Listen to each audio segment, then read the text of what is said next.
Pemirsa Saburai TV, kembali bersama saya Nuke Ajang tentunya dalam Saburai Talks yang pada hari ini sudah kedatangan bintang tamu spesial yang akan menemani bincang siang pada hari ini, yaitu Kepala Dinas Pekerjaan Umum dan Penataan Ruang Kabupaten Pesawaran, Bapak Zainal Fikri, Sarjana Teknik Magister Manajemen.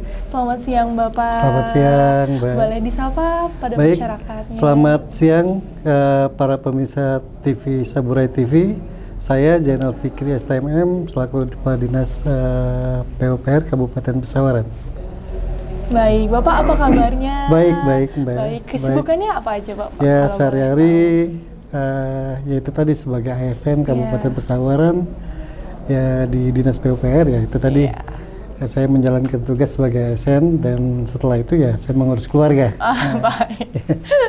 Baik Bapak. Selanjutnya ada yang ingin saya tanyakan nih Pak mengenai infrastruktur. Kan masih menjadi program Primadona di kepemimpinan Pak Dendi Ramadona bersama Pak Marzuki di periode kedua ini. Untuk di tahun 2022 ini Pak, program apa saja yang menjadi skala prioritas di Dinas PU? Baik, sebagai tupoksi PUPR ada beberapa yang menjadi program strategis ya Pak Bupati Dendi Ramadona dan Pak Marzuki.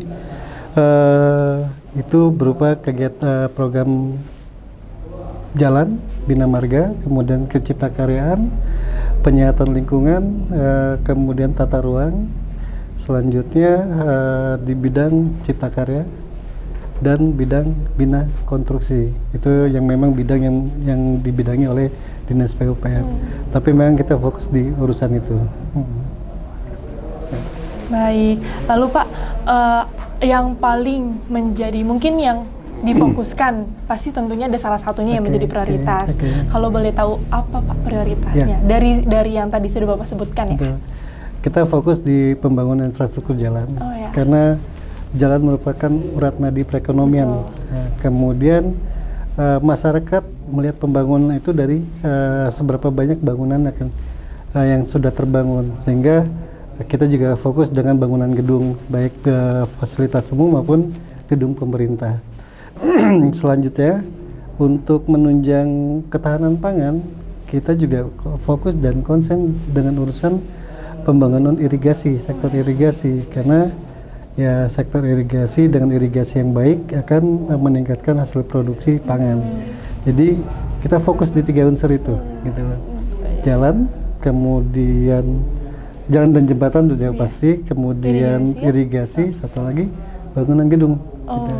Baik. Pasti yang tentunya terlihat oleh masyarakat dan juga sangat berguna ya Pak. Betul. Lalu di Dinas PUPR nih Pak, ternyata peran yang strategis dalam mendukung swasembada pangan dengan menyiapkan infrastruktur, pendukung berupa jaringan irigasi dan itu masuk dalam bidang sumber daya alam. Sejauh ini bagaimana upaya kita untuk mencapai target prioritas di Dinas PU? Jadi sumber daya alam di dalamnya ada irigasi dan pengendalian banjir. Di sektor irigasi, luas daerah irigasi di Kabupaten banyaknya daerah irigasi di Kabupaten Pesawaran itu ada 80 DI. Kira-kira luas sawah yang terhampar itu sekitar 8.000 sekian hektar. Untuk saat ini dari 8.000 sekian hektar sawah yang ada sudah dialiri oleh irigasi teknis itu sekitar 40%. Kita punya target sampai dengan masa kepemimpinan Pak Dendi 2021-2026 itu irigasi teknis itu bisa terlayani sekitar sampai dengan 60%. Artinya kami masih punya tantangan. Dengan sisa waktu masa jabatan beliau ini sekarang 2022 sampai dengan 2006 itu 20% lagi yang harus kami target bisa terlayani oleh irigasi teknis. Kalau untuk dimulai sendirinya Pak, irigasi teknis kira-kira pada tahun berapa Pak? Irigasi teknis ya semenjak Pesawaran berdiri kita sudah fokus jadi saluran irigasi yang masih tanah non teknis kita coba pelan-pelan kita bangun menjadi irigasi teknis. Tapi pembiayaan itu mungkin ada beberapa sumber. Pertama ya dari APBD sendiri. Kemudian mungkin kedua dari dana alokasi khusus yang dikenal dengan dana DAK. Kemudian mungkin juga kita juga dengan partisipasi masyarakat itu yang salah satu yang kami dorong.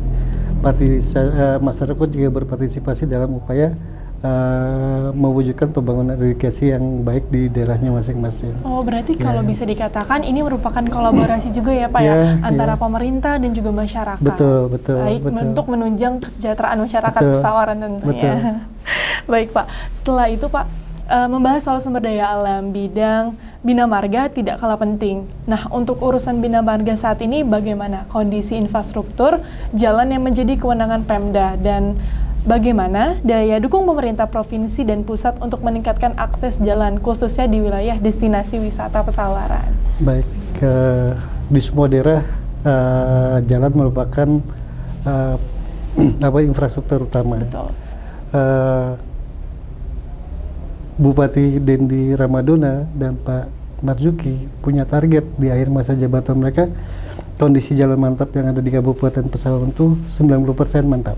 Gitu. Progres sampai dengan tahun ini 2022 itu capaian mantap jalan kabupaten itu sudah mencapai 80%. Wah. Tinggal 10% lagi PR kami untuk mewujudkan visi misinya Pak Bupati. Cuman permasalahan jalan ini kan bukan hanya jalan kabupaten saja. Betul. Di Kabupaten Pesawaran maupun kabupaten yang lain. Di situ ada jalan provinsi, ada jalan nasional. Yeah. Kami selalu berkoordinasi baik dengan Kementerian PU maupun provinsi, Dinas Bina Marga provinsi untuk saling berkolaborasi ya. Yeah. Kolaborasi terkait penanganan jalan tersebut. Seperti jalan provinsi, kita koordinasi dengan Bina Marga provinsi untuk penanganan jalan-jalan provinsi yang ada di Kabupaten Pesawaran, terutama untuk jalan-jalan yang menuju akses destinasi wisata. Pesawaran terkenal dengan daerah wisatanya. Betul. Nah, untuk Provinsi Lampung kita primadona deh. Betul. Provinsi Lampung, sehingga lihat saja ketika hari menjelang Sabtu Minggu itu plat nomor kendaraan yang masuk ke destinasi wisata ya. Pesawaran itu banyak dari Palembang, gitu ya. Sehingga ada upaya-upaya dari pemerintah Provinsi Lampung untuk memperbaiki dan meningkatkan kondisi jalan provinsi yang ada di Kabupaten Pesawaran, terutama yang mengarah ke destinasi wisata. Contohnya jalur jalan yang ada di dari perbatasan Banda Lampung sampai dengan Padang Cermin. Oh, ya. Itu ada wacana insya Allah tahun depan itu akan dilakukan pelebaran dari jalan dan peningkatan jalan. Ya, salah satu concernnya Pak Gubernur untuk memajukan wisata yang ada di Provinsi Lampung, khususnya di Kabupaten Pesawaran. Untuk jalan nasional, memang kita tidak banyak jalan nasional yang jalan baru, dan jalan baru itu yang sekarang dulunya jalan provinsi diambil alih oleh nasional untuk dijadikan jalan nasional. Dan saat ini kondisinya sangat baik, gitu. Saya juga sudah pernah mengusulkan dengan Pak Bupati ke Pak Presiden pada saat beliau kunjungan waktu itu mampir ke Kabupaten Pesawaran terkait dengan peresmian bendung yang ada di Pringsewu. Ketika beliau mampir ke Kabupaten Pesawaran, kami juga mengajukan proposal untuk pelebaran jalan yang ada di perbatasan Banda Lampung sampai dengan Pringsewu. Ya, sampai sekarang ini ya kami menunggu progresnya, terus baiknya seperti apa. Karena memang tidak bisa dipungkiri ya, aksesibilitas pada destinasi wisata itu sangat menentukan daya tarik masyarakatnya Pak ya. Betul. Percuma wisatanya bagus tapi aksesnya masih kurang. Oleh karenanya itu menjadi salah satu perhatian khusus yang harus pemerintah lihat ya Pak. Betul. Baik.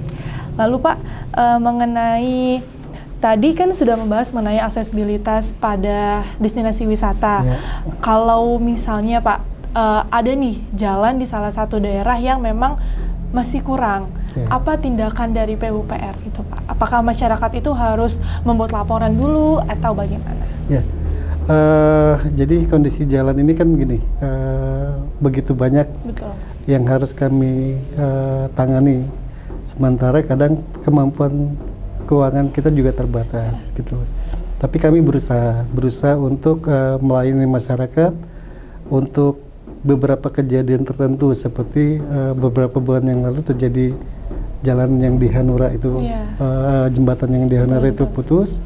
Kami berkoordinasi dengan Bina Marga Provinsi untuk berbagi bersama-sama untuk menyelesaikan permasalahan itu. Alhamdulillah dalam waktu singkat jembatan itu bisa kita tangani walaupun sementara, tapi karena itu wewenang provinsi juga akan melakukan pembangunan di tahun ini juga, alhamdulillah. Dan itu juga banyak peran masyarakat dalam yang terlibat dalam upaya untuk percepatan pembangunan jembatan sementara pada saat itu.